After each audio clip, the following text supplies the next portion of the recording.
ইলিয়াসের উপরে বিলা হয়েছে কিছু বাঙ্গু সুশীল। কেন বিলা হয়েছে? তারা বলে ইলিয়াস নাকি গুজব ছড়ায়, ইলিয়াস নাকি সত্যের সাথে মিথ্যা মিশায় পরিবেশন করে। এই বিষয়টা আমরা আজকে বুঝে দেখবো সত্যি সত্যি ইলিয়াস সত্যের সাথে মিথ্যা মিশায় পরিবেশন করে কিনা। তার পাশাপাশি ওই যে যেটা কয় না বিলো দ্য বেল্ট, সেই খেলা শুরু করেছে। কইতেছে ইলিয়াস নাকি মিলিয়ন মিলিয়ন ডলার ইনকাম করে। উরে বাবা, ভিডিওর ভিউ থেকে সোশ্যাল ব্লেড নামে একটা সাইট আছে, উঠে গেলে দেখবেন যে এই কোন সাইট কোন ইউটিউব চ্যানেলের কেমন ইনকাম হবার পারে। হ্যাঁ, এটা একটা ধারণা দেওয়ার চেষ্টা করে। ওইটা দেখে বাঙ্গু এলিটেরা ভাবিছে বা এটা চমৎকার জায়গা পেয়েছি তো, বিশাল প্রচুর জ্ঞান আহরণ করিচ্ছি তো। তারপরে উটি থেকে ওগুলো নিয়ে এসে কপি পেস্ট করে ওই জ্ঞান বিলানোর চেষ্টা করে। যারা অনেকদিন থেকে ইউটিউবিং করেন, ইউটিউব করতে করতে বাল পাকায় ফেলছেন, তারা ইলিয়াসের ভিডিও যদি দেখেন তাহলে বুঝতে পারবেন যে ইলিয়াসের ভিডিওর বেশিরভাগ ভিডিওর এই মনিটাইজেশন মানে টাকা আসে না আর কি। এইটা শুধু ইলিয়াস না, সারা দুনিয়া যারা অ্যাক্টিভিজম করে তাদের জন্য এটা একটা বড় সমস্যা।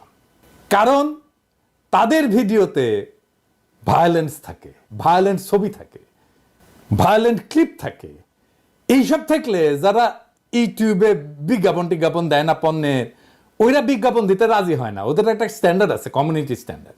ওইটার মধ্যে ভায়োলেন্ট ছবি, রক্তপাত ইত্যাদি ইত্যাদি এইসব থাকলে ভিডিও মনিটাইজেশন করা যায় না। এটা ছাড়াও ওই দেখেন পুলিশ মার্চ করিচ্ছে, মারিচ্ছে, এই সমস্ত জিনিস থাকলে, মিলিটারি মার্চ করিচ্ছে, রক্তপাত হচ্ছে, এইরকম জিনিস থাকলে কখনোই ওই ভিডিও মনিটাইজেশন করা যায় না। এটা ছাড়াও আরো সমস্যা আছে, সেটা হইতেছে পলিটিক্যাল ভিডিওতে রিপোর্ট হয়, প্রচুর রিপোর্ট হয়। অনেক বেশি যদি রিপোর্ট হয় তাহলে মনিটাইজেশন অফ হয়ে যায়। ইলিয়াস যদি মিলিয়ন মিলিয়ন ডলার কামাইতো তাহলে উবের চালায়, তার পেট চালাইতে হইতো না। যারা মেলা চেষ্টা চরিত্র করিছে, ইউটিউবার হবি, ফেসবুকার হবি, মেলা মানুষ চিনবি, যারা যখন পারেনি তখন ওই ঈর্ষা ওটা ঢেলে দেয় ইলিয়াসের উপরে। আপনি চিন্তা করেন, যে ছেলেটা সারাদিন আসলে উবের চালায় নিজের পেট চালানোর জন্য, কতখানি নির্মম, কতখানি অসংবেদনশীল হইলে, কতখানি প্রতিহিংসা পরায়ণ হইলে এইরকম একটা অপবাদ দেয় একজন অ্যাক্টিভিস্টকে। ইলিয়াসের হয়তো সীমাবদ্ধতা আছে, সবারই আছে, আমারও আছে। কিন্তু বাংলাদেশের প্রশ্নে, বাংলাদেশের স্বার্থের প্রশ্নে, বাংলাদেশের জাতীয় স্বার্থের প্রশ্নে ইলিয়াস কখনো কোথাও কাউকে ছাড় দেবে না। ইলিয়াস ব্যক্তিগত লাভের জন্য দেশের স্বার্থকে কোনোদিন বিকায় দেবে না, এটা বিক্রি করবে না। এই জন্যই দেশের মানুষের অকাতর ভালোবাসা পাইছে। দেশের মানুষ না যখন কাউরে ভালোবাসে এমনি এমনি ভালোবাসে না, সে বুঝে যে কারে ভালোবাসা যায় আর কারে যায় না। অবাক ব্যাপার হইতেছে কি, যারা একসময় ইলিয়াসের ভিডিওর প্রশংসা করেছিল এখনই তারা উচ্চ কণ্ঠে সমালোচনা করছে। যাই হোক, আসেন আমরা দেখি ইলিয়াসের ভিডিও নিয়ে কথা বলি। আমি আসলে ভিডিওর কন্টেন্ট নিয়ে কথা বলবো না, আমি দেখব যে এই যে গুজব টুজব বলতেছে, সত্য মিথ্যা মিশানো বলতেছে, ওই বিষয়টাই দেখব। আসলে আমরা আসলে দেখি সত্য কারে বলে। দেখেন, আমরা যদি ধর্মের দিক থেকে দেখি তাইলে সত্য কই থাকে? সত্য কিন্তু সবসময় খোদাই, ঐশ্বরিক। এটা আদার ওয়ার্ল্ডে থাকে, এটা ঈশ্বরের কাছে থাকে, সৃষ্টিকর্তার কাছে থাকে। আমরা সত্যের নিকটবর্তী হওয়ার চেষ্টা করি। মিডিয়ার কাজ কি সত্য বলা? প্রশ্ন শুনে মনে হইতে পারে হ্যাঁ, মিডিয়ার কাজ তো সত্য বলাই। আসেন আমরা একটা ঘটনা দিয়ে এই মিডিয়ার সত্য বলার ঘটনাটা দেখি। ওই যে প্রথম আলোর সামনে যে জিয়াফতের ঘটনা ঘটেছিল না, জিয়াফতের দিন কি করেছিল? পুলিশ পিটাইছিল, তাই না? বিনা উস্কানিতে আলো নিভাই দিয়া সবাই রে পিটায় সরাই দিছিল লাঠিচার্জ কইরা। কিন্তু ওই ঘটনাটা প্রথম আলো কিভাবে লিখলো যারা ওইখানে জিয়াফত করতে গেছিল তারাই বিশৃঙ্খলা করেছে, তাই না? বিশৃঙ্খলা কে করলো? যারা জিয়াফত করতে গেছিল, যারা মাইর খেলো, তারাই নাকি বিশৃঙ্খলা করছিল। স্পষ্ট ভিডিও ফুটেজ আছে, আমি দেখাইছি, আজ আর দেখাইলাম না।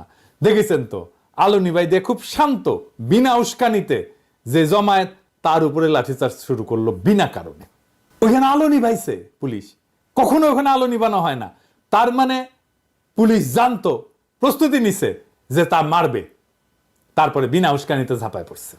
শুধু যে ঝাঁপায় পড়ছে তাই না, একজন অ্যাক্টিভিস্টকে ধইরা প্রথম আলো অফিসের মধ্যে ধরে নিয়ে গেছে, ওইখানে বিভৎসভাবে নির্যাতন করছে। প্রথম আলো নিউজে ওইগুলো আছে যে আলো নিভাই দেওয়া হয়েছিল, বিনা উস্কানিতে মারপিট করা হয়েছে। একজনকে প্রথম আলোর অফিসে নিয়ে যায় মারপিট করা হয়েছে? আছে? নাই। তার মানে প্রথম আলো ঘটনার একটা দৃষ্টিকোণ থেকে, তাদের দৃষ্টিকোণ থেকে সংবাদ হিসেবে উপস্থাপন করছে। প্রথম আলোর উল্টা পাশের অংশ যারা, মানে আমরা, তাদের কণ্ঠস্বরকে স্তব্ধ করে দিছে। সত্যটা কি? আমরা যেটা বলছি সেটা, নাকি প্রথম আলো যেটা বলছে সেটা? সম্ভবত এই ঘটনার আরো অনেক দৃষ্টিকোণ আছে, কারণ আমরা দুইটা পক্ষ, প্রথম আলো এবং আমরা। প্রথম আলো একটা পক্ষ, আমরা আর একটা পক্ষ। তাহলে একটা তৃতীয় নিরপেক্ষ বা অন্য আর একটা পক্ষ, আরো 3-4টা পক্ষ থাকতে পারে। সবগুলো দৃষ্টিকোণ কি একটা সংবাদ মাধ্যম প্রকাশ করে না। সে করে তার জন্য যেটা সবচেয়ে সুবিধাজনক সেটা প্রকাশ করে।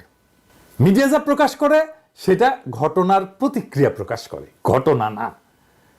আসল ঘটনাকে সে পুনর্নির্মাণ করে, বানায়। সে পুনর্নির্মিত ঘটনাকে একটা ঘটনা হিসাবে প্রচার করে, এবং এই ঘটনার বাইরে যেগুলো, সেগুলো হয়ে যায় গুজব। আসলে ক্ষমতা সংবাদ তৈরি করে, ঘটনাকে পুনর্নির্মাণ করে, তার বয়ানের বাইরে সে যেটা বলতে চায় সেটার বাইরে যেটা, সেটাকে সে গুজব বলে উড়ায় দেয়। সে নিজের বয়ানকে সত্য বলে দাবি করে, আর বয়ানের বাইরে যেটা সেটা হইতেছে গুজব। এবার বুঝছেন তো? আমারও তো বলে গুজববাজ। আমি তো পত্রিকার নিউজ টিউজ রেফারেন্স দেখাই, তারপরেও আমি নাকি গুজব ছড়াই। তার মানে গুজব হইতেছে তার বয়ানের বাইরে যেটা, তার বিশ্বাসের বাইরে যেটা, সেটাই গুজব। কিন্তু ধরেন মিডিয়া যেটা প্রকাশ করে, অথবা যেটাকে তারা গুজব বলে দাবি করে, এটা কিন্তু সত্য বা মিথ্যার বিষয় না। এই দুটেই হইতেছে পারসেপশন। এটাকে বলা যাইতে পারে ধারণা। কোনো কোনো পারসেপশন, কোনো কোনো ধারণাকে লোকে বিশ্বাস করে, এটাকে বিশ্বাসযোগ্য বলে মনে করে।